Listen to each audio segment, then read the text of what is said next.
ரொம்ப நல்லா பாடினா. நல்லதை கண்டாதான் நமக்கு பொறுக்காத. பிடிச்சு போட்ட எப்படி பிரமாதம்.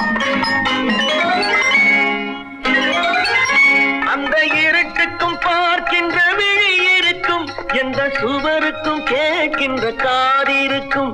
அந்த இருட்டுக்கும் பார்க்கின்ற விழி இருக்கும், எந்த சுவருக்கும் கேட்கின்ற காது இருக்கும். சொல்லாமல் கொள்ளாமல் காத்திருக்கும், சொல்லாமல் கொள்ளாமல் காத்திருக்கும். தக்க சமயத்தில் நடந்த